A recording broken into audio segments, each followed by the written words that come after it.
Telangana pulse మన ఊరు మన సర్పంచ్ అనే కొత్త ప్రోగ్రాంకి స్వాగతం. ఈరోజు మనతో పాటు ఉన్నారు కందకుర్తి సర్పంచ్ కలీం గారు. మరి వారి ఊరి విశిష్టత, వారి ఊరి అభివృద్ధి గురించి వారి మాటల్లోనే అడిగి తెలుసుకుందాము.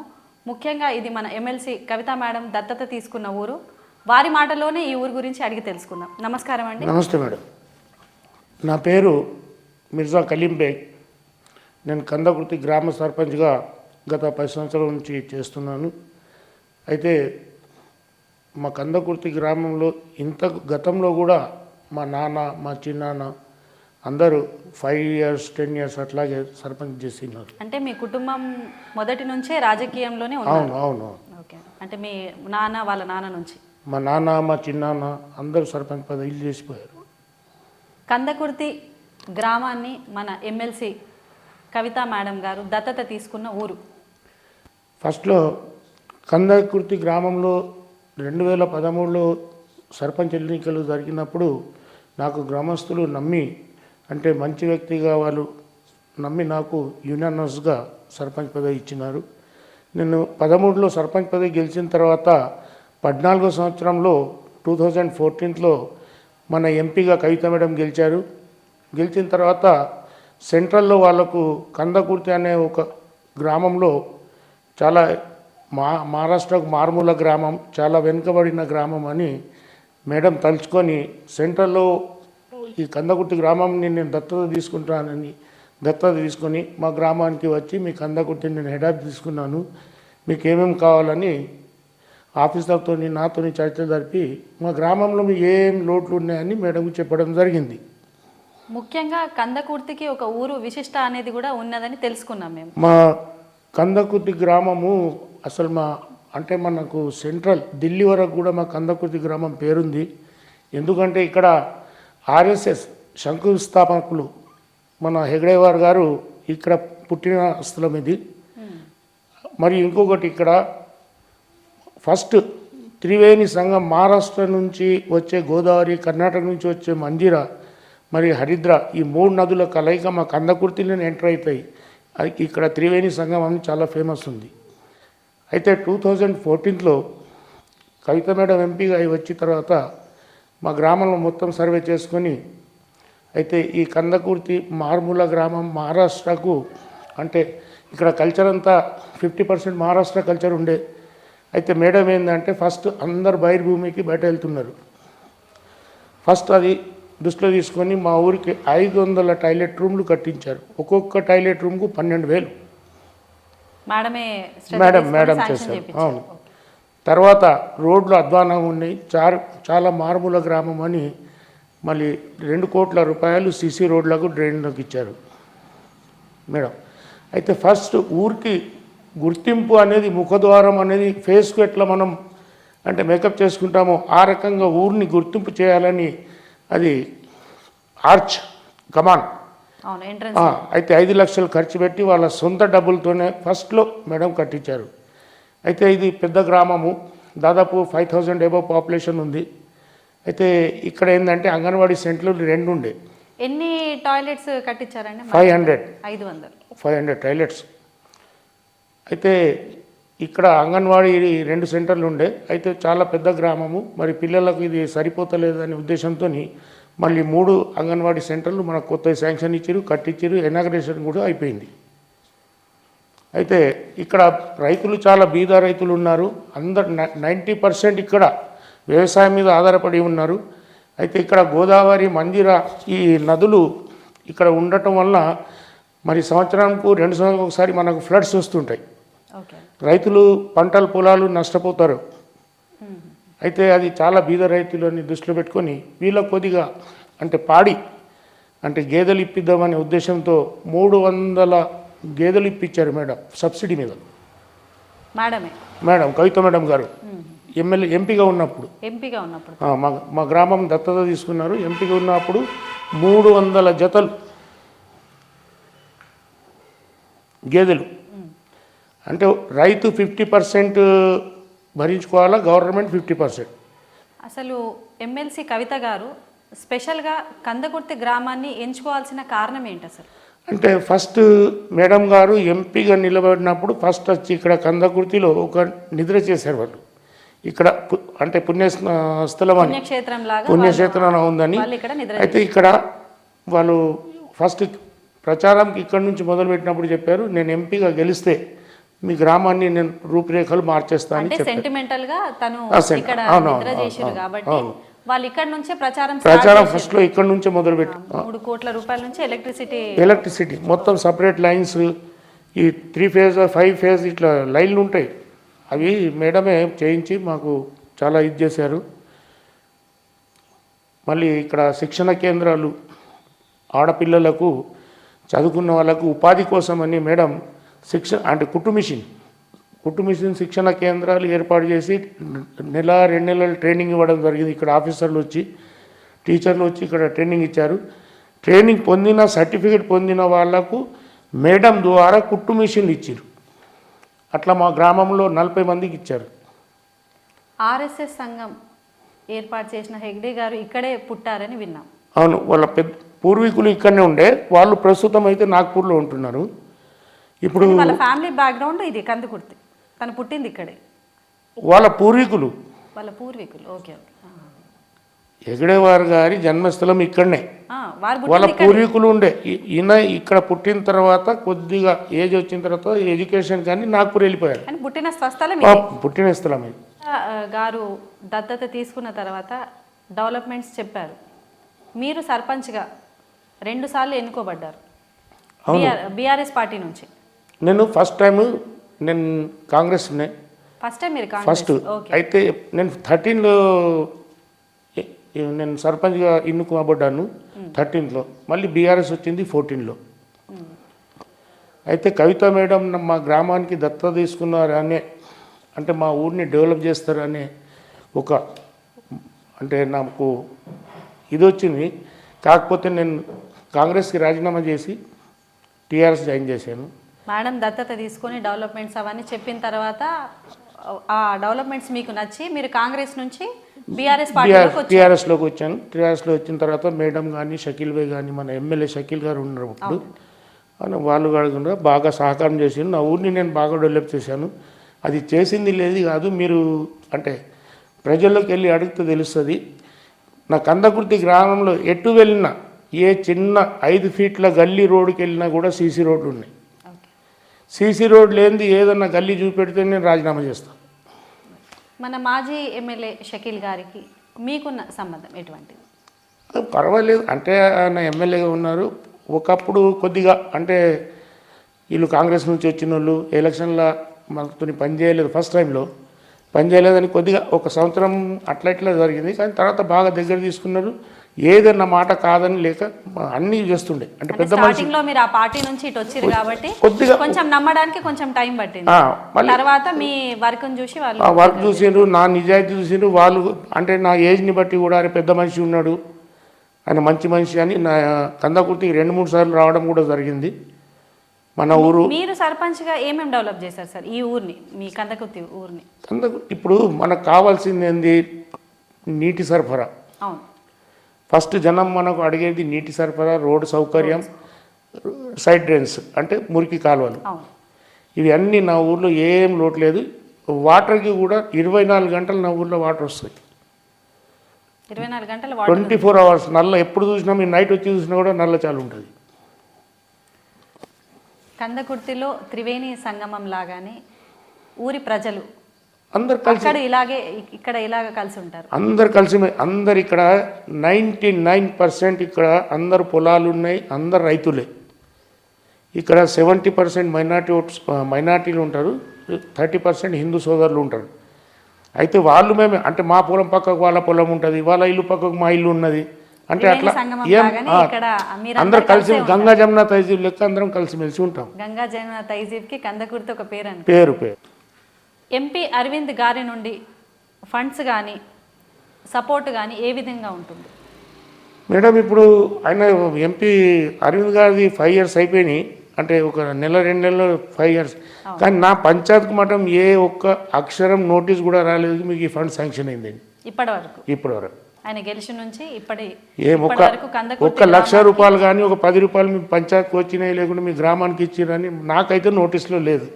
కందకుర్తికి ఇంత విశిష్టత ఉంది, ఆర్ఎస్ఎస్ కన్సల్ట్ ఉంది, అయినా కూడా ఇప్పటి వరకు ఎటువంటి సహకారం లేదు.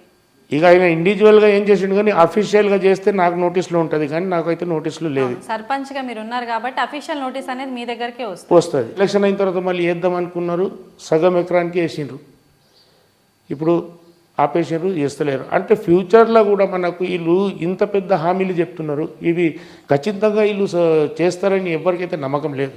ఇప్పుడు ఓట్లు వేసిన వాళ్ళు దాదాపు 70 అంటే 50% 40% జనం ఏమంటున్నారు, మనం ఓట్లేసి తప్పైంది భయ్, మనం ఓట్లేసి తప్పైందని అనుకుంటున్నారు గ్రామాల్లో. అంటే ఇప్పుడు ప్రభుత్వము మనం కొత్త ప్రభుత్వం ఏర్పాటు చేసుకొని దాదాపు కొన్ని రోజులు అంటే అవును నెలలు కాలేదు ఇంకా, అయితే ఇప్పుడే మనం అంటే పల్లెటూళ్ళలో ఎట్లా ఉంటుంది మేడం, ఇప్పుడు వాళ్ళకి పెట్టుబడి కావాలా, ఇప్పుడు రైతు బంధు వస్తే వాళ్ళకి పెట్టుబడి అవుతుండే కదా. అవును, అంటే మళ్ళీ సీజన్ రావడానికి ఇక్కడ ఏం బిజినెస్ లేదు, అందరు ఇక్కడ రైతులేదా, నేను ముందే చెప్తున్నా 90% రైతులు ఉన్నారు ఇక్కడ. ఓకే. అయితే ఇప్పుడు రైతు బంధు మనకు ఎప్పుడో పడేది, అది 15 days బ్యాకే పడేది ఉండి మనకు, కానీ ఎలక్షన్ తర్వాత వేస్తా అన్నారు, ఇంతవరకు వేయలేదు. మరి అవును, అంటే మళ్ళీ ఇప్పుడు ఈ సీజన్ పోతే మళ్ళీ రావడం. ఇప్పుడు బస్ ఫ్రీ అన్నారు, బస్ ఫ్రీ అంటే ఇప్పుడు బస్సులో ఎడ్యుకేషన్ మన కాలేజీకి పోయే పిల్లలు, స్కూల్కి పోయే పిల్లలకు సీట్లు దొరుకుతలేవు, ఫ్రీ అని లేడీస్ కూడా బాగానే బస్సులోకి ఎక్కుతూ పని లేకుండా కూడా తిరిగి వస్తున్నారు. అంటే ఇప్పుడు ఇప్పుడు స్కూల్ పోయే పిల్లలకు కూడా మనకు బస్సులో సీట్ దొరుకుతలేదు. మరి ఆ రకం ఇప్పుడు మొగోళ్ళు కూడా మేము ఎటన్నా పోవాలంటే కూడా బస్సులో సీట్ లేదు, అందరు లేడీసే. మరి స్పెషల్గా మొగోళ్ళకు బస్సు నడిపించాలా, లేకుంటే ఎడ్యుకేటెడ్ ఇప్పుడు కాలేజీకి పోతే పిల్లలు ఉన్నారు, స్కూల్ పోయే పిల్లలు, వాళ్ళకి సపరేట్ బస్సులు ఇవ్వాలి. మరి వాస్తవమే అది, ఎందుకంటే మళ్ళీ వాళ్ళకు టైం అయిపోతే కాలేజ్ పోతుంది, పిల్లలకు స్కూల్ టైం, వాళ్ళకు అక్కడ పనిష్మెంట్ ఉంటుంది, ఆబ్సెంట్ పడుతుంది, ఎగ్జామ్స్ ఉంటే ఎగ్జామ్స్కి ఎలవ్ చేయరు. అంటే ఇవి ఇప్పుడు ఆ స్కీమ్స్ ఏవైతే ఉన్నాయో అవి అమలు చేయడానికి కష్టం అది. ఎందుకంటే వాళ్ళు చెప్పిన హామీలకు ఏదో అమాయక ప్రజలు మోసపోయారు, కానీ వీళ్ళు చేసుడు కష్టం. ఇప్పుడు మనం పెన్షన్ నెలకి రావాలంటే ఒక వారం అటు ఇటు వస్తుంది. మరి ప్రతి ఇంట్లో ప్రతి ఆడికి నేను 2500 ఇస్తామని చెప్తున్నారు, అది ఎంతవరకు సాధ్యమవుతుంది? అది సాధ్యం కాదు. అంటే ఇప్పుడు తెలంగాణ ప్రభుత్వంలో కూడా చాలా మటుకు అప్పు ఉంది. అప్పు ఎవరు చేసినా అప్పు చేస్తారు, ఏమైనా చేస్తారు, కానీ పబ్లిక్ని అయితే మనం నడిపించాల్సి వస్తాయి. ఇప్పుడు ఇంట్లో నేను ఇల్లు నడిపిస్తున్నా, నాకు ఎంత బాకీ అవుతున్నది, ఏమవుతున్నది పిల్లలు చూస్తారు, అది ఇల్లు నడవాలా అంతే. కేసీఆర్ కానీ, ఇప్పుడు రేవంత్ రెడ్డి కానీ, మోదీ గారి సర్కార్ కానీ, ఎవరన్నా కానీ అప్పు కానీ ఏమన్నా కానీ ఇల్లు నడవాలా అంటే గవర్నమెంట్ నడవాలా. కలీం గారు, ఊర్లో ఏకగ్రీవ ఎన్నిక అయినప్పుడు గత ప్రభుత్వం నుంచి ఏమన్నా వార్షికోత్సవం అందినట్టు మీ పంచులు కానీ అట్లా మీ దృష్టిలో ఎవరికైనా వచ్చినట్టు? అవునవును, ఇప్పుడు గతంలో అంటే 2013లో నేను కూడా ఏకగ్రీవంగా ఎన్నికైనాను. అయితే అప్పుడు మాది మేజర్ విలేజ్ కాబట్టి నాకు 10 లక్షల రూపాయలు గవర్నమెంట్ ద్వారా వచ్చినాయి. దాని నుంచి ఆ డబ్బులతోనే మేము గ్రామాన్ని అభివృద్ధి చేసుకున్నాము. అయితే చిన్న పంచాయతీ ఉన్న వాళ్ళకు 5,000 నుంచి 7,000 కూడా 7 లక్షలు 5 లక్షల నుంచి 7 లక్షల వరకు కూడా వచ్చినాయి. కానీ ప్రస్తుతం ఈ జరిగిన ఎలక్షన్స్లలో అంటే ఈ 2019లో జరిగిన ఎలక్షన్స్లో యునానిమస్ అయిన వాళ్ళకి ఇంతవరకు ఎవరికి ఏకగ్రీవంగా ఎన్నుకబడ్డ వాళ్ళకి డబ్బులు రాలేదు. అయితే ఇప్పుడు ఈ సర్పంచ్గా గెలిచిన తర్వాత ముఖ్యంగా ఈ నిధులు మనకు సెంట్రల్ నుంచా స్టేట్ నుంచా? ఇప్పుడు ఫస్ట్లో అయితే ఇద్దరు సెంట్రల్ నుంచి కొంత, మనకు స్టేట్ ఫైనాన్స్ నుంచి కొంత వస్తుండే. ఎస్ఎఫ్సి అంటే స్టేట్ ఫైనాన్స్ కమిషన్, సెంట్రల్ నుంచి కొంత వస్తుండే. అయితే మన మోదీ గారు కూడా, మన ప్రైమ్ మినిస్టర్ గారు మనకు ప్రతి గ్రామ పంచాయతీకి ఆ జనాభా ప్రకారం ఒక మనిషికి సగటున ఇంత అని లెక్క చేసి మా గ్రామ పంచాయతీకి నెలకు 5 నుంచి 6 లక్షలు వస్తుండే నిధులు. మళ్ళీ ఎస్ఎఫ్సి సెంట్రల్ ఫైనాన్స్ అంటే స్టేట్ ఫైనాన్స్ నుంచి మాకు 3 లక్షల నుంచి 4 లక్షలు వస్తుండే. అంటే టోటల్గా దాదాపు మంత్లీ మనకు ఒక 10 lakhs వస్తుండే మా ఇప్పుడు మీరు ఈ ప్రభుత్వంలో మీరు సర్పంచ్గా ఎన్నుకోబడ్డ తర్వాత సెంట్రల్ నుంచి స్టేట్ నుంచి సుమారుగా మన ఊరికి ఎంత మటుకు వచ్చింది ఫండ్? అంటే దాదాపు నేను చెప్తున్నా కదా, పర్ మంత్ మనకు ఇంత వస్తుండే. గత సంవత్సరం నుంచి మనకు స్టేట్ ఫైనాన్స్ మనకు డబ్బులు వస్తలేవు, సెంట్రల్ నుంచి వస్తున్నాయి. అవే జీతాలు తీసుకుంటున్నాం, కరెంట్ బిల్లు కట్టుకుంటున్నాం, మళ్ళీ ట్రాక్టర్ డీజిల్ ఎంఐ. అంటే ఇప్పుడు ప్రతి జీపీ ట్రాక్టర్ ఉంది, లోన్ మీద ట్రాక్టర్లు తీసుకున్నాం, దానికి డబ్బులు కట్టాలా, జీతాలు, లైట్ బిల్స్, ఇవన్నీ రిపేర్స్. కానీ ఇప్పుడు మోటార్ కాలిపోతూ ఉంటాయి, రోడ్లు చెడిపోతుంటే దాంట్లోనే అడ్జస్ట్ చేసుకుంటా అంటే చాలా మటుకు మనం డెవలప్ చేసుకున్నాం. అయితే కొన్ని కారణాల వల్ల మనకు పోయిన గవర్నమెంట్ అంటే 1 year నుంచి మనకు స్టేట్ ఫైనాన్స్ డబ్బులు రాలేదు. మనము ఈ మధ్యకాలం చూసుకున్నట్టయితే చాలామంది సర్పంచులు ఆత్మహత్యకు పాల్పడము, ఆత్మహత్య చేసుకోవడము, బిల్లులు రాక అట్లా చాలా చోట్ల జరుగుతాయి. అసలు ఎందుకు జరుగుతాయి అట్లా? అంటే ఇప్పుడు ఏదైనా మనం డెవలప్మెంట్ వర్క్స్ పెద్దవి చేయాలంటే దానికి ఎన్ఆర్జిఎస్, ఎంజీఎన్ఆర్జిఎస్ అంటారు. ఆ డబ్బులు సెంట్రల్ నుంచి రావాలి. ఇక్కడ కేసీఆర్ ద్వారానే మనకు పనులు వస్తాయి. ఇప్పుడు సపోజ్ నేను ఒక రైతు వేదిక కట్టిన, రైతు వేదిక యాక్చువల్గా అది 22 lakhs దాని కాస్ట్. అయితే 10,000 మన స్టేట్ వాళ్ళు ఇవ్వాలా, 12 lakhs ఏమో సెంట్రల్ వాళ్ళు ఇవ్వాలి. అయితే స్టేట్ వాళ్ళు తొందరగా ఇచ్చేశారు, సెంట్రల్ నుంచి లేట్ అయినాయి డబ్బులు మనకు. ఇప్పుడు ఈ రోడ్లు చేస్తున్నాం మనం, సీసీ రోడ్లు, ఏదైనా వర్క్స్, ఇప్పుడు శ్మశాన వాటికలు కానీ, ఈ గ్రే యార్డ్స్ కానీ, ఇవి ఎన్ఆర్జిఎస్ డబ్బులు. అంటే ఇది 6 నెలలు రావచ్చు, సంవత్సరం కావచ్చు, సంవత్సరంన్నర కూడా కావచ్చు. అంటే దానికి ఇంత టైం అనేది లేదు. గతంలో కవిత మేడం దత్తత తీసుకున్నప్పుడు సెంట్రల్ బడ్జెట్ మీదనే మాకు ఇచ్చిండు డెవలప్మెంట్స్, రోడ్లు కానీ ఏదైనా కానీ. అయితే అది సంవత్సరం దాటిన తర్వాత వచ్చినాయి బిల్స్. కొన్ని సందర్భాల్లో ఇప్పుడు మొన్న కూడా ఈ ప్రభుత్వం ఇవ్వలేదని కూడా అంటున్నారు. ఇక అంతా అయితే నాకు ఇది లేదు, కానీ అంటే కొన్ని ఫాల్ట్స్ ఉండొచ్చు. కేసీఆర్ గారు కూడా కొన్ని ఫండ్స్ ఇటు చేసినని మోదీ గారు కొద్దిగా లెక్కలు అడిగినని ఆ విషయం మా నోటీస్కి వచ్చింది, కానీ ఖచ్చితంగా అయితే చెప్పలేము మనం. అంటే ముఖ్యంగా ఇప్పుడు మనం వర్క్ వాళ్ళు శాంక్షన్ చేసినా ఈ వర్క్ సర్పంచ్లు చేసుకోవాల్సింది. అవునవును. ఈ బిల్స్ అనేటి వాళ్ళకు ఎప్పుడు వస్తాయని తెలియదు, ఖచ్చితంగా ఎవరు చెప్పలేరు బిల్స్ ఎప్పుడు వస్తాయి. సంవత్సరానికి రావచ్చు, 2 సంవత్సరాలకి రావచ్చు. 2 సంవత్సరాలు అయితే దాఖలు లేవు, కానీ సంవత్సరం దాటిన తర్వాత వచ్చినాయి. అంటే 14 months 15 months వరకు కూడా వచ్చినాయి. ఒకవేళ అంటే ఇప్పుడు కొన్ని పనులకు అంటే ఇద్దరు కాన్సెప్ట్ కరెక్ట్ ఉన్నప్పుడు, ఇటు స్టేట్ గవర్నమెంట్కు సెంట్రల్ గవర్నమెంట్కు మధ్య కరెక్ట్ కుదిరినప్పుడు పైసలు జల్దీ వస్తున్నాయి.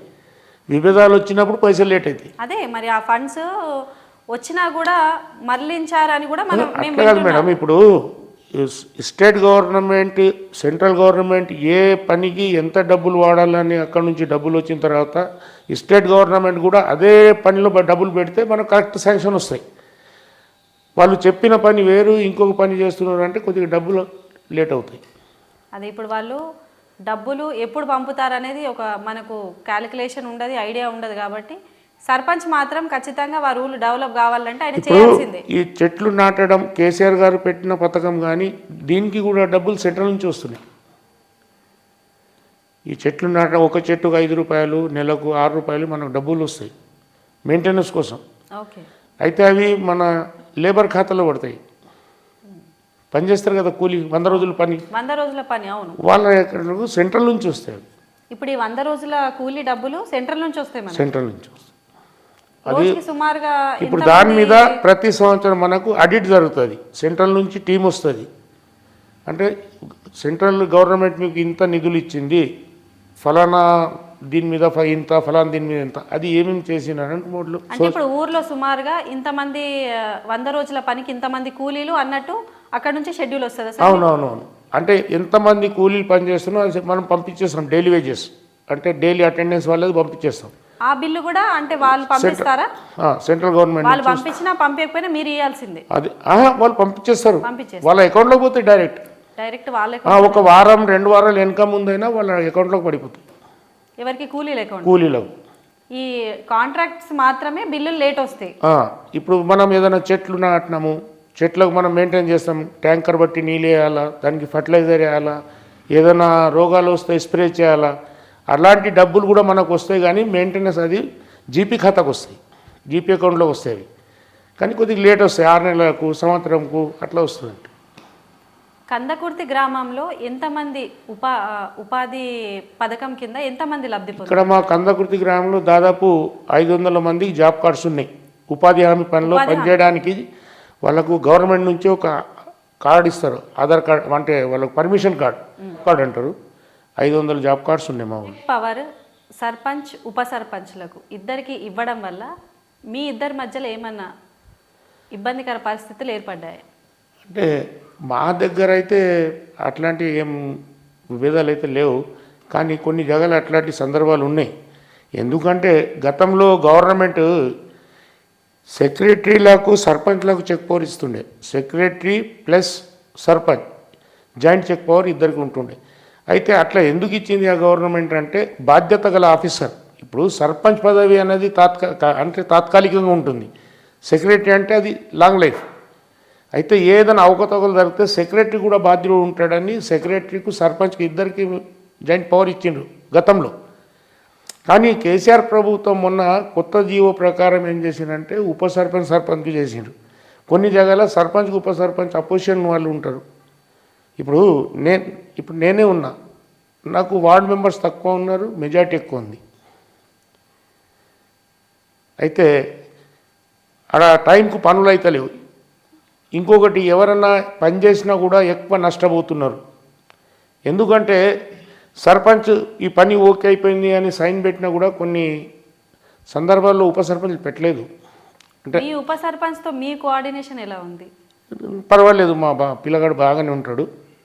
అయితే ఫస్ట్లో కొద్దిగా ఒక 4-5 మంత్స్ వాళ్ళకు అంటే వేరే రకంగా ఉంటుంది, అయినా కూడా మనకు ఆపోజిట్ పార్టీ నుంచి వచ్చిండు. అయితే ఇప్పుడు అంతా నడిచిపోయింది, ఆ పని బాగా జరిగినాయి మాకు.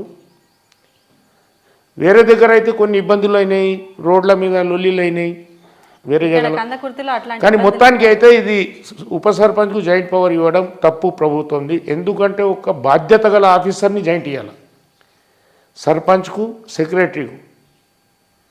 ఇప్పుడు సెక్రటరీ అంటే ఒక బాధ్యత గల ఆఫీసర్. పంచాయతీలో ఏదైనా అవకతవక జరిగితే ఇప్పుడు సర్పంచ్ నేను 5 సంవత్సరాలు ఉన్నా, ఇప్పుడు నా పదవి కాలం అయిపోతున్నది అని నేను ఒక 5 లక్షలు రాసుకుంటానంటే ఎట్లా?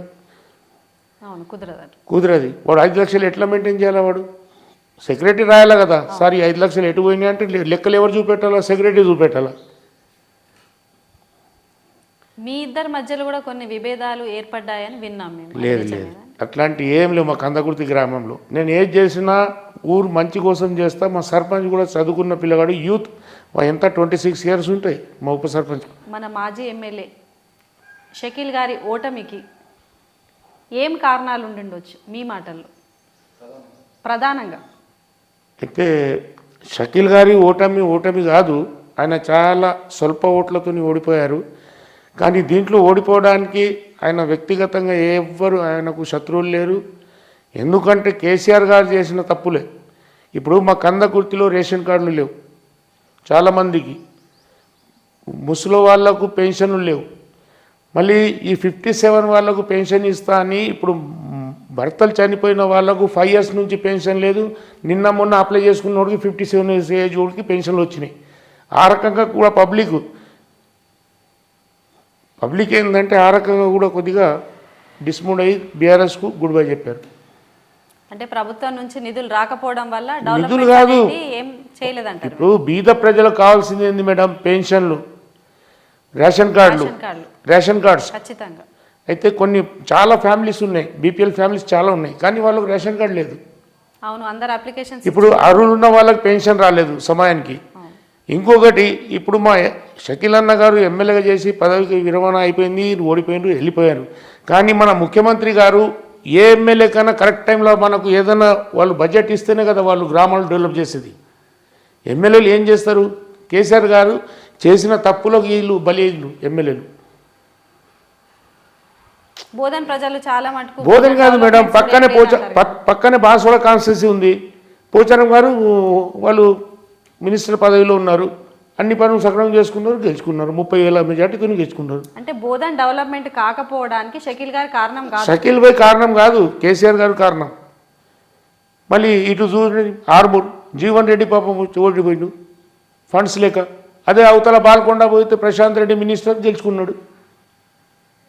ఇప్పుడు ముఖ్య కారణం అయితే ఇప్పుడు ఫండ్స్ రాకపోవడం వల్ల ఇప్పుడు సిటీ మన బీగాల గణేష్ గుప్తా ఫండ్స్ లేవు. మన ఏమంటారు అది బాల్కొండ బాజిరెడ్డి గోవర్ధన్ గారికి ఫండ్స్ లేవు. వీళ్ళు అందరూ ఓడిపోయారు. వీళ్ళు ముగ్గురు గెలవడానికి వీళ్ళు మొనగల్ల కాదు. మీరు ఇచ్చిన ఫండ్స్ జనం మీద వీళ్ళు పనిచేసారు, వాళ్ళు గెలుచుకున్నారు.